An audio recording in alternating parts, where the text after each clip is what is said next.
ربنا لا تؤاخذنا إن نسينا أو أخطأنا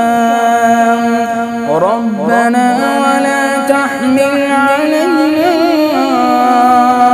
إصرا كما حملته على الذين من قبلنا